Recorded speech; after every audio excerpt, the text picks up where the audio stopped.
So we spent a year on this show talking about what Swedenborg wrote. If you're going to put that kind of time into something, you should probably make sure it's something worth talking about, right? Rarely, if ever, has someone's life's body of work been as diverse and striking as Swedenborg's. He went from being the guy writing about anatomy, government, and mining to being the guy writing about angels, the spiritual significance of birds, and what kind of buildings they have in hell. He claimed to have first-hand experience with just about everything beyond the veil. It would be really cool if his works were this expansive portal into the true nature of the beyond. But how do we know that they are? Was he just crazy? Was he lying? Tonight we're going to take a look into the details of his life to see if they hold any answers to these questions. Stay tuned.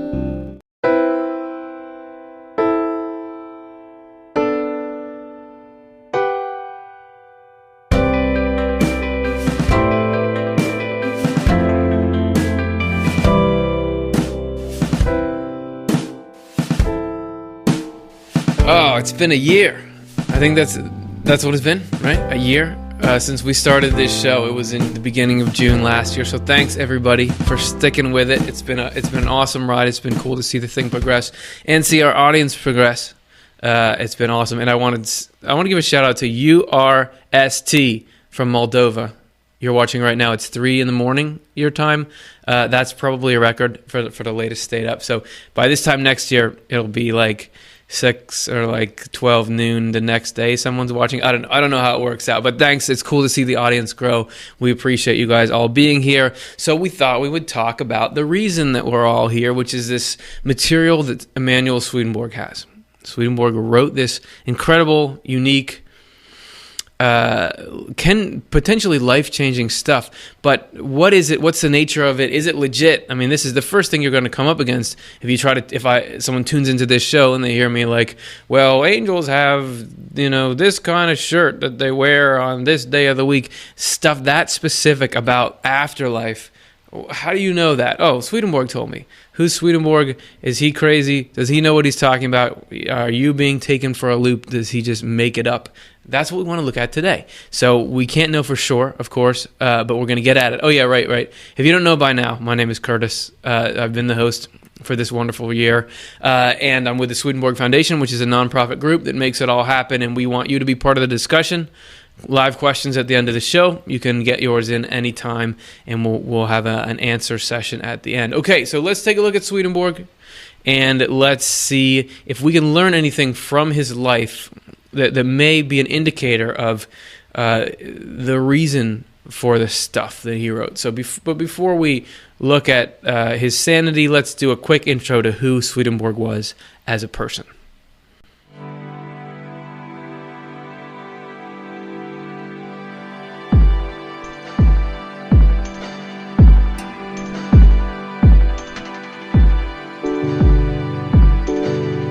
Okay, so there is at least one person who already knows who Swedenborg is. There's a person who drew this.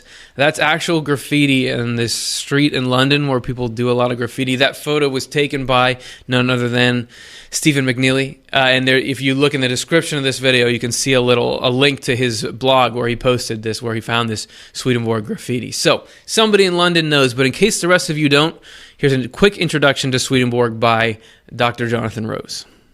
Hi, I'm Jonathan Rose, series editor of the New Century edition of the works of Emanuel Swedenborg. So maybe you've heard or read something interesting about this Emanuel Swedenborg, and you want to know more. Well, perhaps the most basic thing you should know, just for purposes of light conversation, is that Swedenborg was an 18th century Swedish scientist, philosopher, and theologian. Born 1688, died 1772. The next thing you should probably know is that he was brilliant.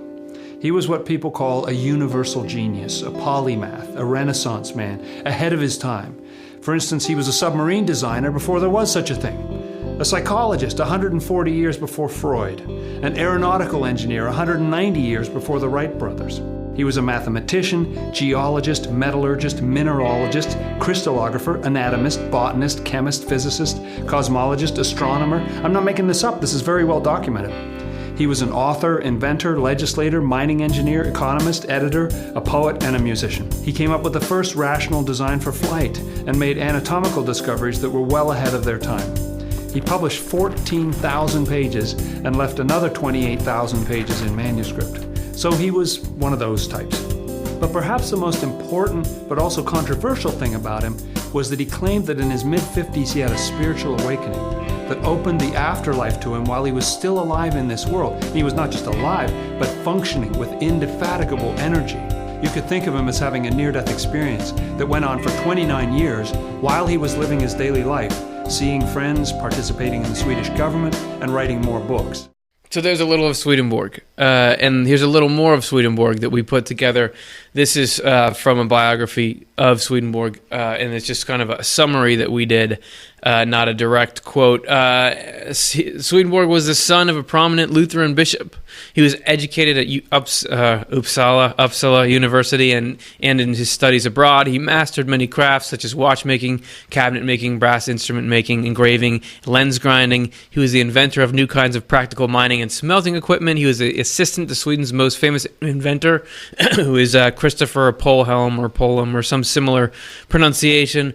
Started the publication of a scientific journal. He was appointed by the king to be special assessor on Sweden's boards of mines.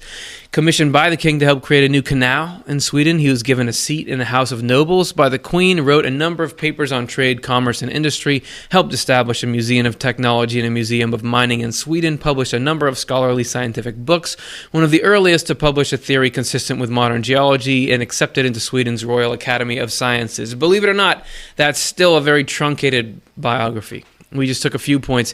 He did a lot of stuff, okay? And we're not here to just list off his accomplishments, but we thought we would start with it so we have a little background on who we're talking about. So this is a guy that did a lot of stuff, smart guy, successful guy. But as Dr. Jonathan Rose mentioned, in his mid-50s, his career path took a drastic turn. You could say to the right or left. I don't think it really matters, but he took this drastic turn, and he started to report his spiritual experiences and catalog those and set out on this spiritual writing phase. This is where nobody's thinking that, Swedenborg's crazy because he figured out how to make a canal in Sweden. But when you start to talk about the levels of heaven and the way that spirits interact with our minds, you start to open yourself up to these questions that we're going to ask now. And the first one that I think people have when they hear of Swedenborg could be, was he just making it all up? We're going to find that out now.